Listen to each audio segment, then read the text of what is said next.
Welcome to Purpose 360.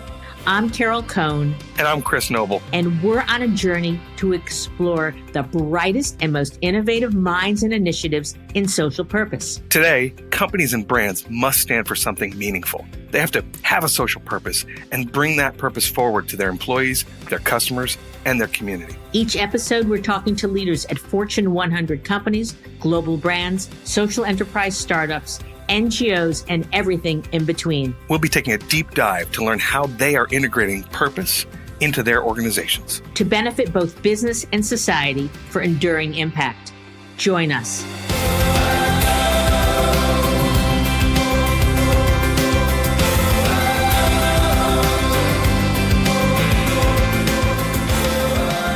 Welcome to Purpose 360.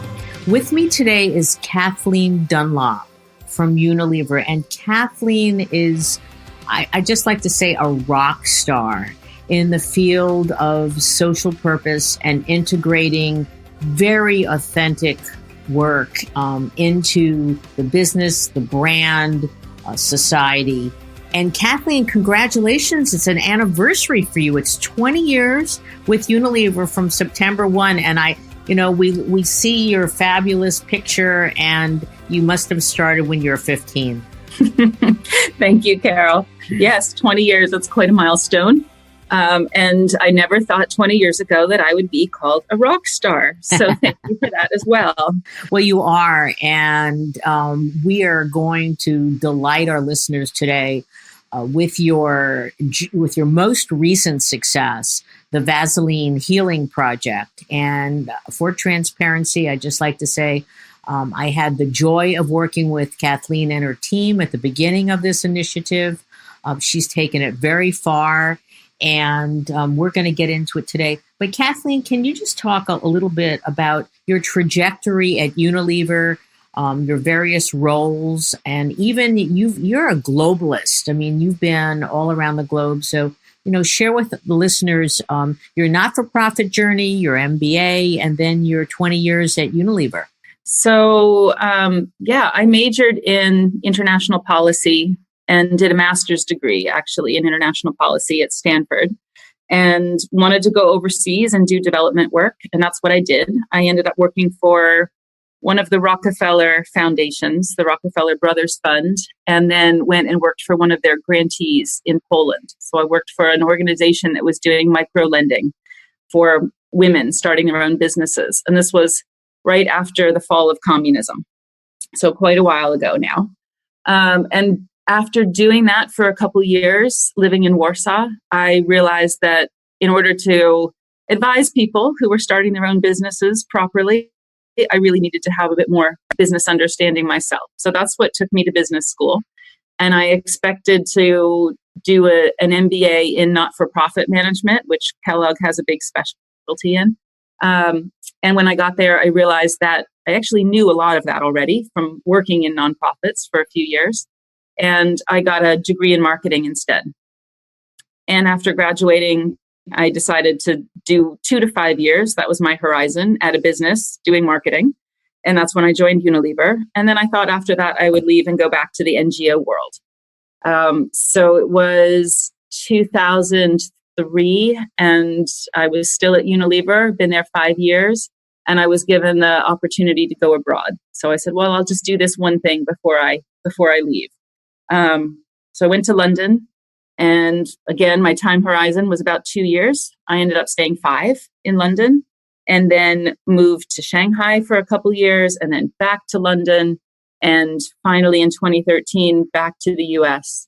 And now I wouldn't dream of leaving Unilever because of the Unilever Sustainable Living Plan, which has given me the resources and the might of an organization like Unilever to do the kinds of things that I first dreamt of doing at nonprofits. So that's the sort of short history of 20 years at Unilever. And you have 3 beautiful children. And I know that in a previous interview, you said, find your reason to be at work because, it takes a lot to leave those beautiful children. And what are some of the special essences and policies at Unilever? Now, we hear a lot about them on the outside, but you've lived it and breathed it. And what really contributes to your personal wellness and satisfaction at work? So I have three beautiful children. I have two girls. The oldest and the middle one are both girls. And when I see mothers, working mothers struggling with, do I stay at work or do I stay home with my kids? My personal, narrative in my head, dialogue with myself in my head has been, well, here I am wanting the best for them, wanting them to do well in school, to find what they're passionate about and find what they love. And for me, that's not staying at home, so I have to be a role model for my daughters as well, and for my boy too. But I think especially for my daughters, I'm still at work partly because I want to be a good role model for them. And then I'm doing things that I do love, and I can tell stories about it at dinner time with my kids, and I can talk about going to Jordan to a refugee camp as part of the Vaseline Healing Project, and going to Nepal to support our dermatologists doing work there. So I've had some really exciting trips that have also been an education for my kids. So I try to weave having a family and work together. That's very well stated, and thank you for sharing that personal insight. Let's jump into the Vaseline Healing Project. Vaseline is something that we all grew up with. We all have that tub of various sizes, either in our, under the sink, over the sink or such, but we don't think that much about it. It's just there. What led you as a leader in that business to say, this needs to be the next Unilever purpose filled product? And talk about the journey, especially for our listeners who may have an ordinary everyday product, but you found the superhuman power in it. So talk to us about your journey. So I guess, first off, working at Unilever, working on a big brand at Unilever, we have, because of the Unilever Sustainable Living Plan, we have the permission to, on every brand, to define what is going to be our social mission, what's going to be the way that we as a brand give back to the world, whether that's environmental sustainability, whether that is improving people's livelihoods, whether that's in the area of improving health and well-being, which is the area that the Healing Project's in. So we've got that permission. In fact, we've got that mandate from Paul Pullman down in the organization. So that's a huge barrier for us that's removed that maybe brands in other organizations face. And so with that kind of context at Unilever, the Vaseline team set out to figure out what can be the thing that we do that's authentic to what the brand stands for, that's related to what the product actually does, and that will help us to make the world a better place. And we worked together on this, actually, Carol. So you were there in some of the early days of the Vaseline Healing Project. We did a bunch of exploratory interviews with various organizations to understand how our product was being used. And at the time, we had an advertising campaign that ended with the healing power of Vaseline. In fact, it's still our tagline today. And so we asked ourselves, and we asked these other organizations, where is that healing power of Vaseline required? And we turned our tagline into a question, and we went out looking for, where is the place where our product can make a difference, and where what our brand stands for, which is healing, is needed. And we very quickly discovered from talking with organizations like Doctors Without Borders, Centers for Disease Control, UNHCR, that Vaseline, this very humble product that, as you said, everyone has in their bathroom cupboard or under their bathroom sink and doesn't think about very much, it is one of the elements that the CDC recommends be in every first aid kit. It's one of the products that Doctors Without Borders uses in their field hospitals, especially for mothers giving birth, both for the mother and for the baby, to protect the baby's vulnerable skin. It was talking with UNHCR that we discovered that skin issues are one of the top 10 medical concerns that they see in refugee camps. And in retrospect, it kind of makes sense because people are living in very crowded conditions, often without access to clean water. And it's very easy for disease to pass from one person to another in those kinds of situations. And skin, if you can't keep it clean, if it's been exposed to the elements, if you've got cuts and scrapes that get infected, skin very quickly becomes one of the things that needs medical attention. And so all of this sort of came together to create a concept that we called frontline healing. And we defined Vaseline's frontline as anywhere that there were skin issues that our product could help. That was about March to May of 2014. And about a month later, 2 months later, an article came out in the Washington Post that was written by two dermatologists who had just traveled to Jordan to work in a refugee camp there, a refugee camp for refugees from Syria. When they came back, they wrote about their experience there. And one of the things that they said was, it never occurred to us to prioritize Vaseline. And it called us out by name, the brand name. And we were sent that article by lots of people all over the world who saw it and said, are we doing something? Mm-hmm. And we said, actually, we are. We already have this idea. And we know that our product is needed. And we immediately got in touch with those two dermatologists. We invited them to be on our advisory board. They're still on our advisory board today. And they helped us then fine tune what the Vaseline Healing Project is. You know, it's a partnership now with an international medical aid organization called Direct Relief that reaches people living on our front line, Vaseline's front line. And these are people who are affected by natural disaster, conflict, or extreme poverty. And so they're living without access to basic necessities like clean water, shelter, or food. And living in these kinds of conditions gives rise to other problems that we wouldn't necessarily expect, the sort of skin problems that I was mentioning earlier. And we donate our product, we send dermatologists to these places, and we sponsor medical missions in order to reach as many people as possible living in these vulnerable conditions all over the world. So Direct Relief is helping us to be in 52 countries worldwide. And they're a terrific NGO. I know that we talked about them in the past. We had recommended them to work with Western Union in some previous years. And so I know that you've stated in other talks that Unilever isn't the expert in this area, and that it's really important to listen to your NGO partner. And you talk about them being a good partner and you're being a good partner. Can you expand upon that a bit more? Because I know that companies have to have the humility to recognize what they know and what they don't know. So what are some of the other secret ingredients to making a partnership work? Yeah, so I think the first is that mutual respect that you just alluded to, and recognizing where they are the expert, and we need to be equal partners with them to craft this program and make sure that it's beneficial for them as well as for us.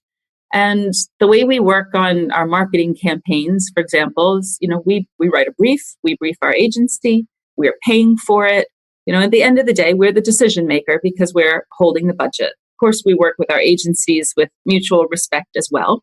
But it's good to hear. Right? So it's not quite an equal relationship. With Direct Relief, it absolutely has to be an equal relationship. And as soon as it doesn't work for them anymore, their entire organization is built on their reputation. And they have a very strong reputation. They're probably the biggest aid organization that you've never heard of, because they work behind the scenes with companies like ours, and they take a lot of donations in kind and distribute it all over the world. So they work with FedEx, they work with Virgin, they work with SAP, which is the same logistics software that we run at Unilever. And all of this is donated to them, but they use FedEx to ship products all over. They use SAP to run their logistics. So they really understand companies. They know what we're looking for. They know how to work with us. But then we have to sit back and say, although we're really good at shipping our product all over the world where it needs to go for sale, we're not good at getting our product into disaster areas. So after the big earthquake in Nepal a couple years ago, we had a whole lot of product sitting with Direct Relief in their warehouse. And they were one of the few organizations that were able to actually get it in to Nepal when the airport in Kathmandu was closed. They drove it across from the Indian border into Nepal because they had an organization on the ground that could do that. Unilever couldn't do that at the time because everything was closed to us. But the experts in Direct Relief were able to make it happen. So that's where we have to let them have free reign. And it's been a very great partnership. They're wonderful people. It's really gives you perspective when, some of the things that I worry about in the day. And then I have a call with them and they're preparing for the latest hurricane to make landfall. And you think, wow, they're really saving lives. So that mutual respect is really key to develop a relationship so that it's like I talk about Fred and Ginger. You can both dance forward or backward interchangeably. Absolutely. Absolutely.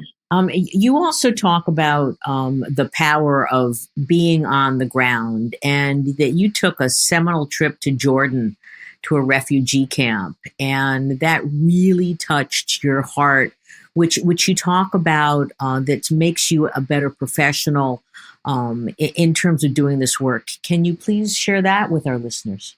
Sure. So it was the first medical mission that we sponsored as the Healing Project. We sent those two dermatologists, Dr. Grace Bando and Dr. Samar Japper, back to Jordan for 6 days. And in the course of 6 days, I think we saw about 3,000 patients. I got to go along as part of their support crew. And we went to Al-Zatri refugee camp, which is the largest of the refugee camps. Plus, we went to some medical centers throughout the country where there are a lot of refugees living outside the camps. And it was incredibly eye-opening for me. First of all, it gave me that firsthand appreciation of what we could do. I had been in the core team from the beginning of crafting what the Healing Project was about. I absolutely believed in it and knew that we could make a positive difference. But seeing it firsthand, hearing people's stories, and seeing how grateful they were to us for this very simple product, the very simple thing of just having a doctor listen to you and take you seriously and treat your ills, was returning dignity to them that had been stripped away as part of being a refugee and having to leave home and losing and leaving everything behind. So that was very humbling for me personally, but it also gave me a real sense of the difference that we could make. However small, we couldn't solve the problem of the refugee crisis. We weren't peacemakers. We couldn't solve the civil war. They're very complex issues in the region. But we could do this one small thing that was having an enormous difference in people's lives. And then I was able to come back into Unilever, back to the Vaseline team, and tell those stories. And that personal conviction, I think, carried a lot of weight in telling these stories throughout the organization and speaking to people's hearts and getting people's hearts first before then selling them on the rational side of why should we do this? What's it going to be in it for the brand and for the business?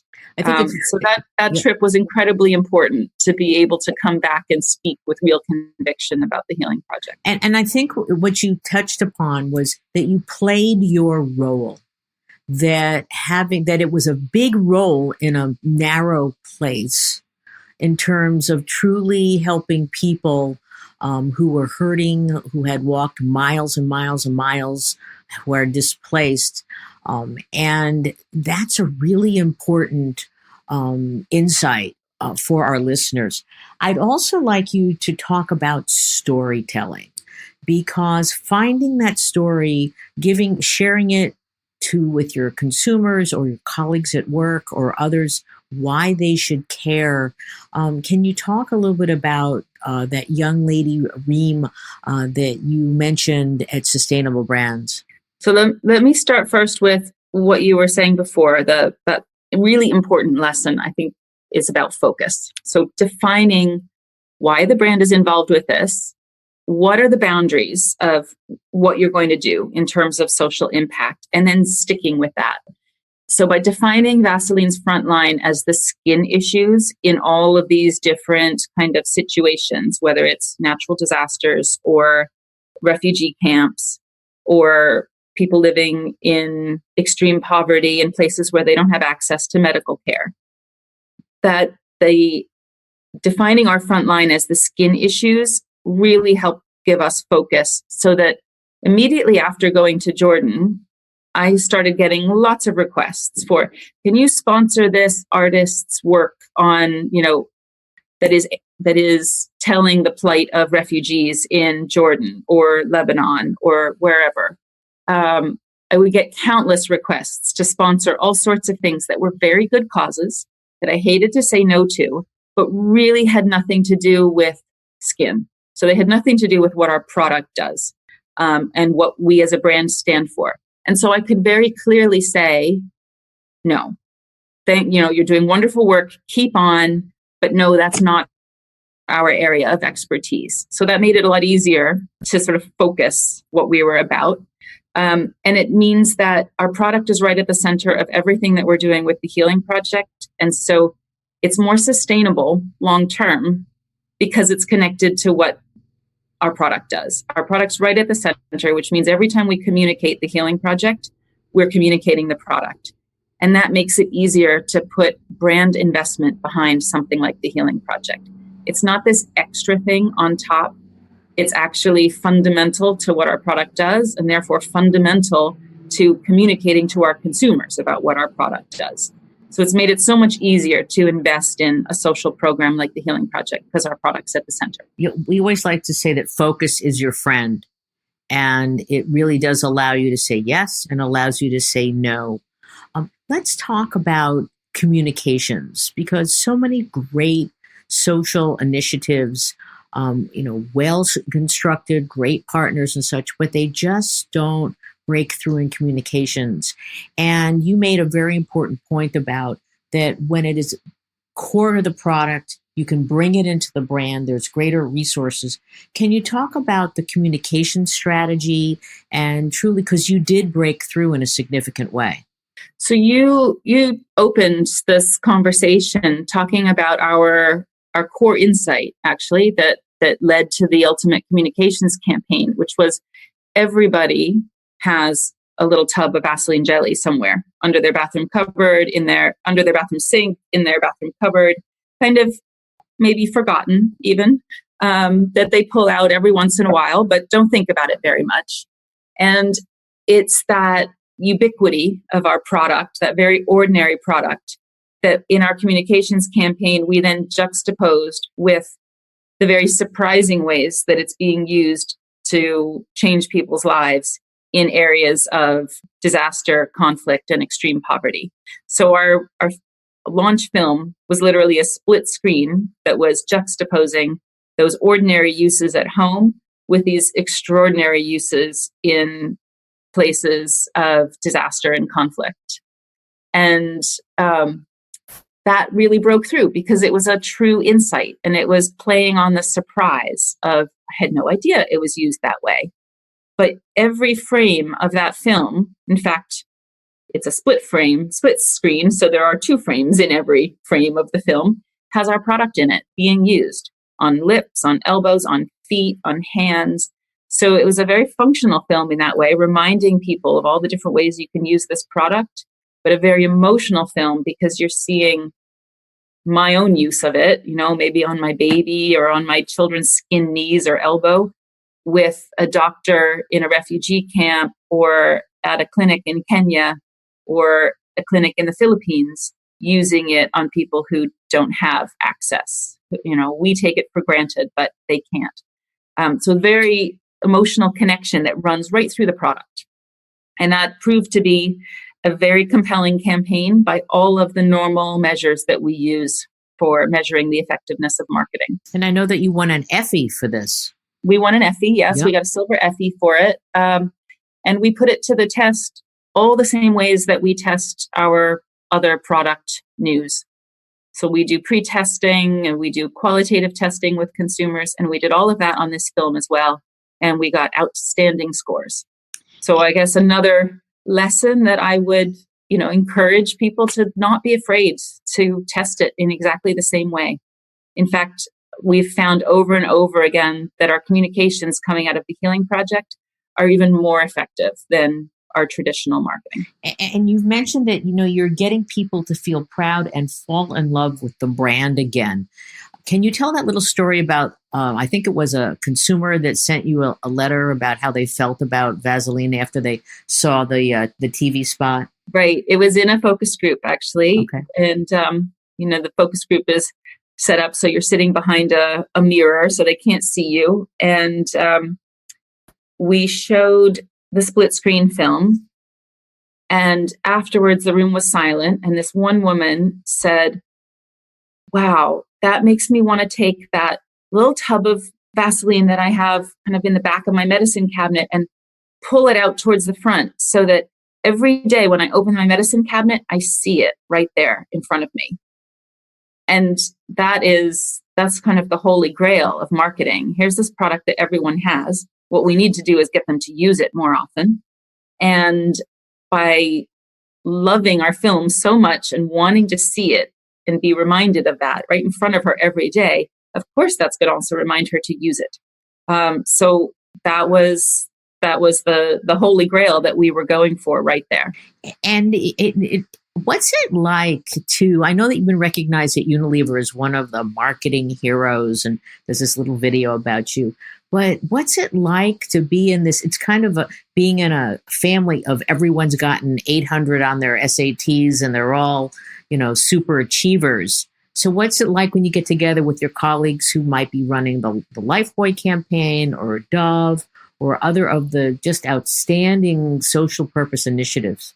So it is an ever-growing group of people working on lots of brands now across the company that are defining their social purpose and developing programs around it and developing marketing around it. So that's all incredibly encouraging to see that group widening because it means that it's really embedded in the organization now, and we're proving the business model. It's not just, yes, we should do this because it's the right thing to do, but it's really paying back to the business. And more brands doing it is just proving that business model over and over.